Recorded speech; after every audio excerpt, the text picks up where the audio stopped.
when we're talking about the threats to attention, I'd like also to draw in the other threats.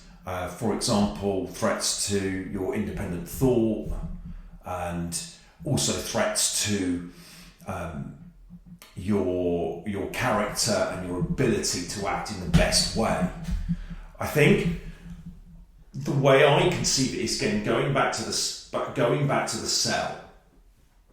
The cell's got a kind of a cell wall around it that protects our independent thought, attention, and character, and allows it to act as an enzyme on problems.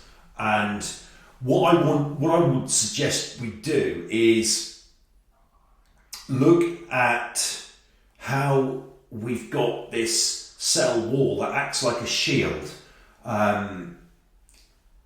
The concept we use is like from Star Trek, particularly like from the 50s and 60s. They would have like a shield would protect the ship from enemy attack, and shield levels were either up or they were going down, and that was a big problem. And I think that's really important for these purposes, because what we want to do is we want to constantly check the state of our defences, the state of the shield against these threats to, particularly to our attention, but to our character and our independent thinking as well. And I love talking about the shields and what we can do and how we can cultivate these and make them so strong that we can rest assured that the threats to our attention are, although they're always there and our shields always need checking, that they're going to be we're going to be far less vulnerable to these outside threats.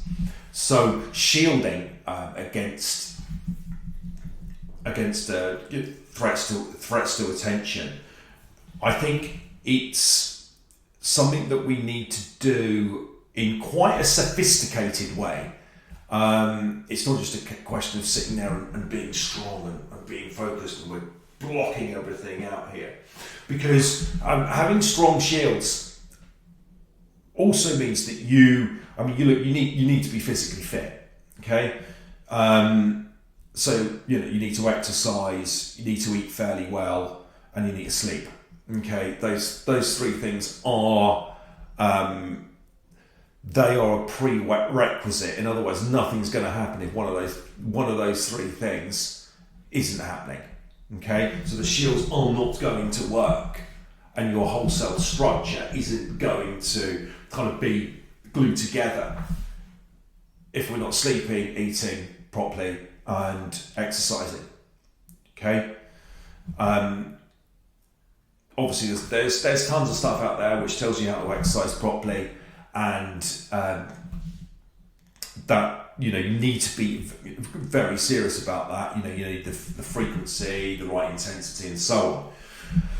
But you also need to bear in mind that goes hand in hand with diet, and I don't mean obsessing about diet and food. It really is a question of being sensible. Timing the meals that you have, reducing or increasing the quantity of the right stuff, and the good old problem of sleeping, because as I say, any of those out of kilter, you're not going to work. And when I'm working with athletes, and in my case with tennis players, those were one of those three things meant that they were always vulnerable.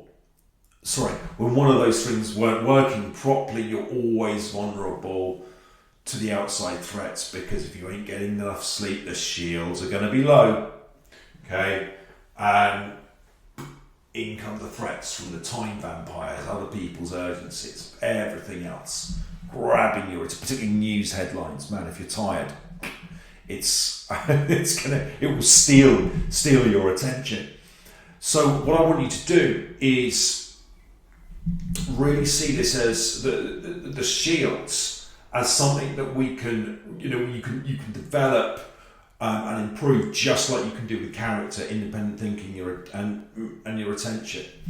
And we need to be constantly on our guard and making sure that our defences are strong, they're durable, flexible, and so on.